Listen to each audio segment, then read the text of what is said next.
हुआ तेरा मन है, बीच भंवर में फंसा ये तेरा जीवन है। इस वैज्ञानिक अवधारणा ने कि हमारे पूर्वज बंदर थे, हमें काफी स्वार्थी और हिंसक बना दिया है। मगर वास्तविकता ये है कि हम एक सर्वाधिक सभ्य और दिव्य सभ्यता के वंशज हैं।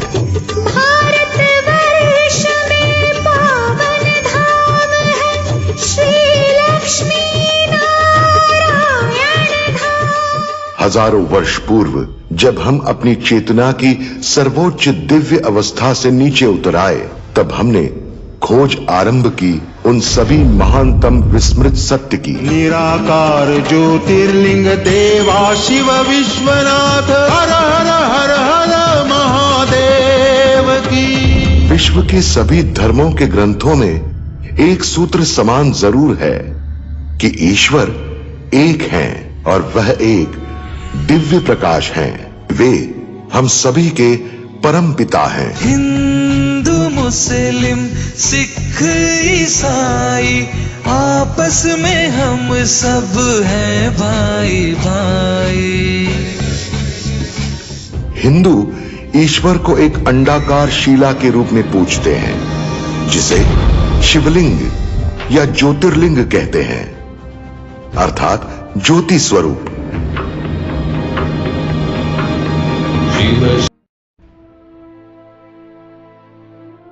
भगवान शिव को हिंदू धर्म में सर्वोच्च और स्थायी माना जाता है। शिवलिंग को भी भगवान शिव का ही प्रतीक माना जाता है, लेकिन हमारे अपने धर्म में ही लोगों को शिवलिंग का असली अर्थ नहीं पता, क्योंकि हमारे धर्म में ही अधिकतम लोगों को धर्म का ज्ञान अपने बुजुर्गों से मिलता है, जिसमें भाषा के बदलाव और समय के अंतराल के कारण कई कमियां आ जाती हैं। ऐसी ही कमी हमें शिवलिंग के अर्थ में सुनने को मिलती है। तो आज हम आपके लिए लेकर आए हैं शिवलिंग का संपूर्ण अर्थ और वो ज्ञान जो हर एक हिंदू को पता होना जरूरी है।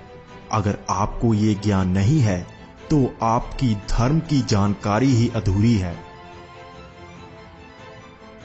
दरअसल आज कई विदेशी और गैर हिंदू शिवलिंग को लिंग ही समझते हैं, जबकि हिंदू धर्म में अज्ञानी भी यही समझते हैं और इसे बढ़ावा देते हैं।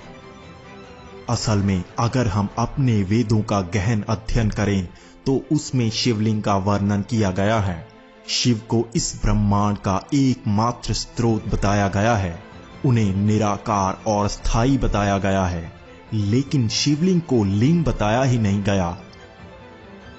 ये त्रुटि सिर्फ उन अज्ञानियों की वजह से फैली है जिन्हें भाषा तक का ज्ञान नहीं था।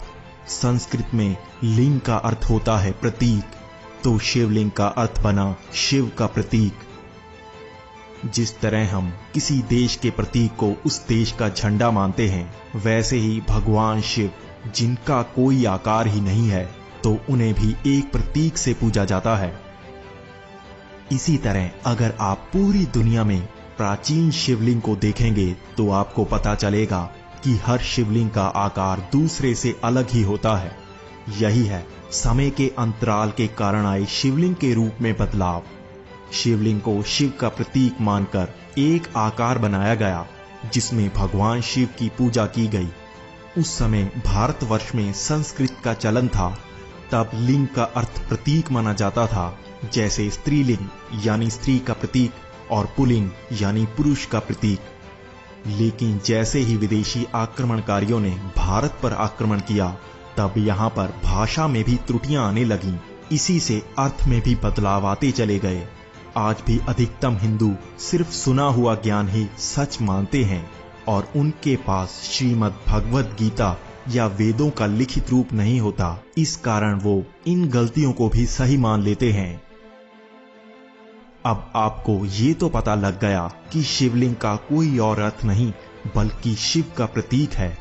अब मैं आपको बताता हूँ ये शिव का प्रतीक कैसे बना।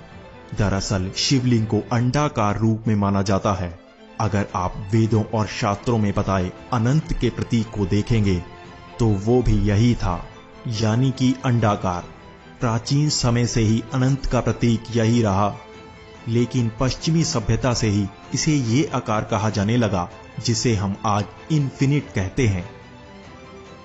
इससे हमें पता चलता है शिव अनंत हैं और उनका प्रतीक है यह अंडाकार रूप। उसके बाद उसके ऊपर 3 रेखाएं अंकित की जाती हैं जिनका अर्थ होता है त्रिनेत्री, त्रिलोकी और त्रिकालदर्शी।